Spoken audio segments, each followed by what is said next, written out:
Welcome to the Undercurrent. I'm Lauren Windsor. We are here at CPAC 2013 with attorney Orly Taitz, notable for bringing legal challenges to President Obama. She's also known derisively in progressive circles as the birther queen. So do you take objection to that label, birther queen? You know, for me, labels are not important. They can call me anything they want. What is important is for this issue of Obama's use of a stolen Social Security number and forged IDs to be heard on the merits. And the main problem is not the way they call me or they denigrate me. The problem is that members of the mainstream media are defrauding American public and flagrantly committing high treason because they are refusing to provide any documents in any major media showing what I am providing in courts, that Obama isn't it using all forged and stolen IDs. So what evidence is that? Absolutely. Well, something that is very easy to understand. Barack Obama posted his tax returns online. In 2010, he posted his 2009 tax returns. And I guess he didn't know or forgot to flatten the PDF file. So anybody with Adobe Illustrator could download his tax returns and see his full unredacted Social Security number. Thousands of people all over the world could see it. And when it was checked through E-Verify and SSNVS, it failed. Both governmental agencies that are there to check for fraud, Social Security fraud, are showing that Barack Hussein Obama is using a Social Security number that was never assigned to him. For that reason alone, anybody else would be sitting in prison today. And it shows the magnitude of corruption in our media, in our government, in our judiciary, in our Congress, that so far nothing has been done on the issue. Just to recap, you looked at the documents that he provided online. His tax returns. I mean, it's not just any document. His official tax returns that he filed with IRS. And you took his Social Security number and you E-verified that through what database? Both E-Verify and SSNVS. There are two major organizations, official agencies of the Social Security Administration that can be used to check whether it's a valid Social Security number. E-Verify and SSNVS. I have here the papers. I'll be happy to give you them so you can post it online. Both show that the Social Security number that Barack Obama is using or used in 2009 in his tax returns, which is 042684425, was never assigned to him. The first three digits in the Social Security number signify the state. 042 was assigned to the state of Connecticut. Only last year they were randomized by Obama administration, but until then were assigned by the states, so it was suspicious right away, and it was confirmed by multiple investigators. Yes, indeed, the number that he's using most of his life is a number that was never assigned to him. We actually found who was it was assigned to. It was an individual born in 1890 who was an immigrant in this country. He came from Russia, actually. His name is Harrison J. Bunnell. The gentleman had no children. When he passed away, he had no children, and apparently his death was never provided to either Social Security Administration or to the state of Connecticut where he lived, and this number was assumed by Barack Obama from about 1986. So how do you think that he was able to pull that off? Yes, it's a good question. We found that also at some point he used another Social Security number, and what's important about it, that it was assigned to one Lucille Balantin, the mother of Harry C. Balantin, the chief actuary of the Social Security Administration. Obama wouldn't be that bold to use the Social Security number of the deceased mother of the chief actuary of Social Security unless he knew that this chief actuary would not make any noise about it. And there is a good possibility that Mr. Balantin is complicit, and I actually reached him. I was able to reach Harry C. Balantin and asked him about it, and his response was quite suspicious. He stated, well, they have no rights. I said, who has no rights? He said, deceased people have no rights. You know what, if somebody were to use your deceased relatives, and God forbid, deceased mother, Social Security number, wouldn't you be concerned? Your response would be, oh my God, it's a thief who's using my mother's Social Security number. But his response was quite different. That's one point. And as a matter of fact, I just gave an interview to New York Times Magazine, to Media Matters, all of the left-wing media, and I said, please, and I gave them the printouts of E-Verify, SSNBS, Obama's tax returns. They have it. I said, post it online. And they were saying, well, we're not sure we believe you. I said, who cares if you believe me? You are the reporters. You are the media. It is your job to report the truth. You have to provide those records for the public to see. We have to have transparency. Let your readers, let members of the public to decide whether they believe or not. But more importantly, we need some honest judges, which we haven't seen for quite some time, to adjudicate this on the merits. All of the cases against Obama were dismissed on technicality, where judges were saying, we have no jurisdiction, the plaintiffs have no standing, and the latest one, Judge England in California, stated, well, the Congress should divide it. And when I went to Congress, they're saying, well, the courts should decide it. So they're just passing the buck. So you presented your evidence to a judge? Well, they would not adjudicate based on the merits. What they're doing, they're trying to avoid adjudicating on the merits by adjudicating on technicalities, saying, well, we have no jurisdiction to even rule on this. And, it's a cop-out. It's just corruption that we're seeing in courts. So aside from the Social Security number, though, you also have issues with the birth certificate itself? Birth certificate and selective service certification. I have, keep in mind, nobody is allowed to work in the executive branch of the U.S. government unless this person, specifically a man, registered with the selective service. And I presented to a number of judges a sworn affidavit from Stephen Jeffrey Kaufman, recently retired, chief investigator of the Special Investigations Unit of the U.S. Coast Guard. You can't go any higher than that, who wrote under penalty of perjury that the selective service certificate used by Obama is also forgery. If Obama were to have valid birth certificate, he could easily get a proper selective service certificate, he could easily get a proper Social Security number. When one does not have a valid birth certificate, he has problem getting all of those secondary documents. So this is a second reason for which Obama not only cannot be in the White House, he should be moved to the big house. So what's the bottom line? What do you think is going on here in terms of who's orchestrated this and why? You know what? I do not want to state names who specifically orchestrated that. Clearly, there are some powerful individuals behind it. Obama did not act alone. There are individuals who are criminally complicit, who are aiding and abetting him.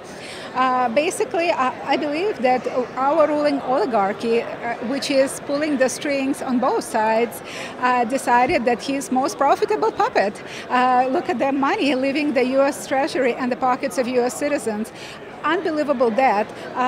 He added over $6 trillion worth of debt in 4 years. It's just nearly the amount of debt that was incurred by 42 presidents.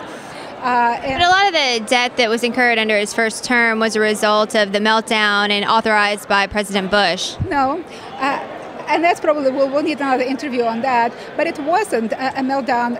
Keep in mind, the whole war, the war that we had in Iraq and Afghanistan was a total of $1.5 trillion. Obama incurred $6 trillion.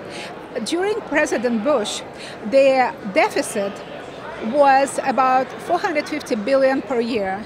During Obama, he was running $1.5 trillion, 3 times higher deficit.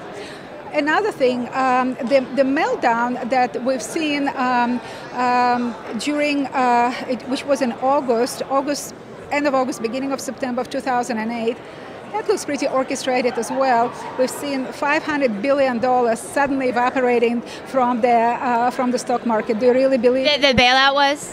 No, that was not the bailout. That was the stock market meltdown in 2008, and that looks pretty orchestrated as well. But that was prior to Obama. Pardon? That was prior to Obama. But the point is that... So do you think that the meltdown was orchestrated under the Bush administration? If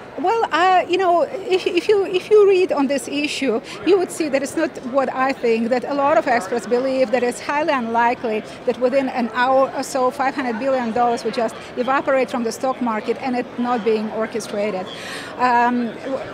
So why would Bush do that? It's not Bush. Why would the Bush administration do that? It would not be a Bush administration doing that. But, So who? I'm trying to get to brass tacks, like who would have orchestrated it? Because obviously you think that it was orchestrated, the meltdown, so who orchestrated it? You know what? I believe that the stock market, if you look at the stock market, it is highly orchestrated, and people make decisions and then orchestrate the market based on the decisions that are made, and it would be a very lengthy... But you're a smart woman, Orly. You're an attorney, and you work on this issue extensively. Who do you think is behind it? I believe that there are a number of individuals who are manipulating the stock market. You probably have heard of the LIBOR scandal that is going on currently, where we know that LIBOR, which is the major benchmark that controls trillions of dollars of the world economy, is being manipulated. And as I said, it will be a very lengthy interview to even go into this. So let me just concentrate on one thing, and that's the fact that today we cannot find one honest judge. We cannot find one judge who would hear this on the merits. And one thing... I totally get that. But just like overall, to look at the issue, do you think that Obama's a socialist? Well, he doesn't hide it. As you know, he was elected first time. If you read his biography, first time he was elected to the Illinois State Senate. He was elected as a representative of New Socialist Party. So, however, later on, he felt that it will be more beneficial and more politically expedient for him to call himself not socialist by a Democrat. But when you look at this, at his policies, redistribution of wealth, those are socialist policies. So what do you think his socialist agenda is, ultimately? Well, what worries me, and it's a number of things. For example, let's take NASA. I mean, Obama basically gutted NASA, took out millions of dollars that were allocated to NASA that actually were essential for economy of states like Florida, part of California, Georgia, and so forth. And his decision, for example, to give millions of dollars that were supposed to be allocated here in the United States to improving relations with Muslims in Indonesia, that looks like redistribution of wealth from the United States of America to Indonesia. So do you think he's trying to give money to the Muslim Brotherhood? Well, I'm not going to go that far. I'm just giving you the facts. I don't want to speculate. Here's the fact that the millions of dollars that were allocated to NASA under Obama administration were reallocated to improving relations with Muslims of Indonesia. What does it have to do with NASA? Absolutely nothing. It's just redistribution of money that not for the purpose where those monies were allocated by the U.S. Congress. We're seeing enormous debt. We're seeing today $700 billion that is being paid in interest accrued on the debt every year. This amount is larger than what we're spending on our defense, on our military. It's getting close to the money that we're spending on Social Security. So the monies that were supposed to be staying here in the United States of America are being given to either private parties, companies, or countries like China. So that's a serious problem that has to be addressed. I'm just going to give you the facts, and you can make your own conclusions. But again, what is? Well, I'm just trying to get to the bottom line of it. If it's orchestrated, who do you think is behind it, and why?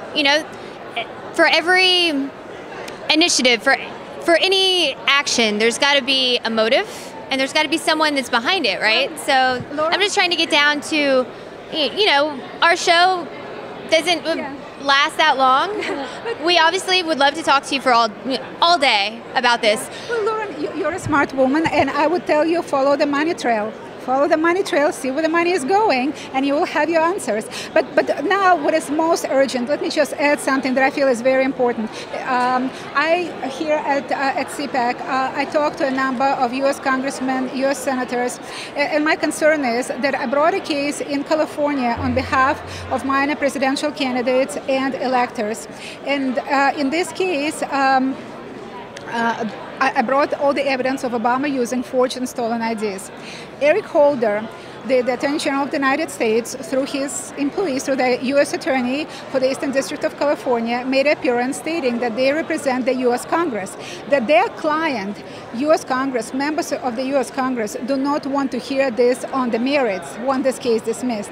Now I had an opportunity to check with members of the U.S. Congress, and they're saying that the Department of Justice is lying, that the Department of Justice has never given them documents, that they had no idea what's going on. So this is a very serious issue. This is fraud that is being committed by the Department of Justice, which is aiding and abetting Barack Obama in defrauding the court, in defrauding the U.S. Congress, and defrauding the nation. The Department of Justice that was supposed to be there to protect us is actually being criminally complicit. That's a very serious, it's much bigger than Watergate. It's 100 times bigger than Watergate. We have a person who, according to his mother's passport records and his school records from Indonesia, is a citizen of Indonesia who has all forged IDs, a stolen social security number, and who is being aided and abetted by the Department of Justice, a number of judges, a number of corrupt judges, and a number of corrupt high-ranking officials. So it's up to you, Lauren, to get to the truth. It's up to you or other reporters. Certainly.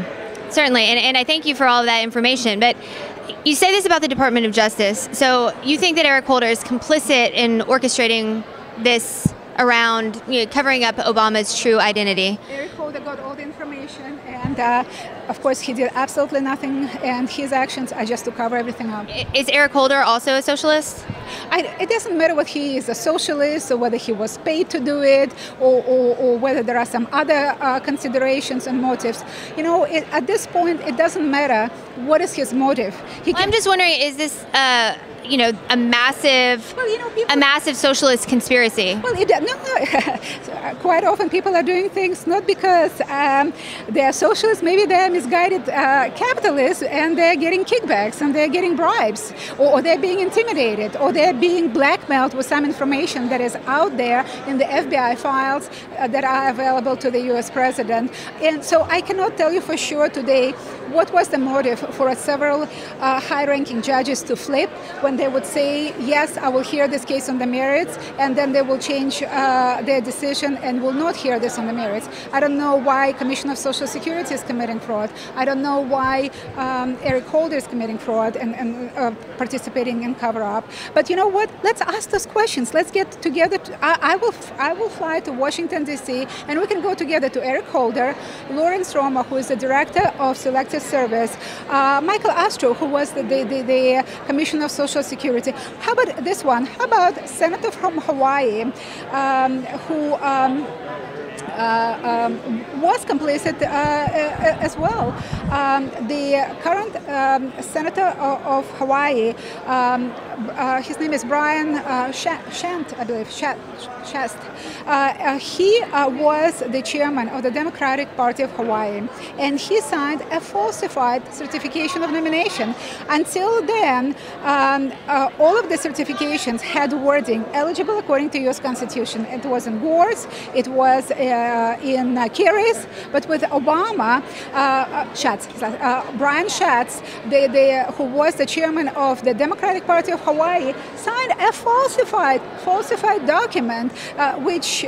so this conspiracy is very complex. I'm not going to go into conspiracy. I don't know if he was working with other people, whether he was paid. Maybe he was simply promised a position, which he got today. He was nominated by the governor to be the senator from Hawaii. Let's go together to Brian Schatz, show him the documents, and ask him for an answer. He's a senator. He's representing us, the people. Let's ask him a question. Why in the world did he sign a falsified certification of nomination and took out of the certification the words eligible according to the U.S. Constitution? Would you like to do that, Lauren? I would like to Sorry, I would like to see you do that. I'm based in Los Angeles, but you know, I would love to support your efforts to get down to the truth of the matter. Let's interview. You know what? Let's interview judges. How about Judge England? You, as a member of the media, have rights and I would say a duty to get to the truth. How about we'll go to Judge David O'Carter, who on the record promised that this case will be heard on the merits. He is in Santa Ana, Central District of California. Hi, and he changed his word. You know, the first hearing, he told we had 100 people in courtroom. Where can people go to find out more information? Yes, thank you. And it's my website, orlytaitz.esq.com. Orly Taitz, esq.com. Thank you so much. You're doing very important work. Thank you. And it makes me wonder if I'm under some sort of spiritual matrix with the truth put over my eyes with the evil forces that compromise my state of mind. Have I been hypnotized to believe in lies?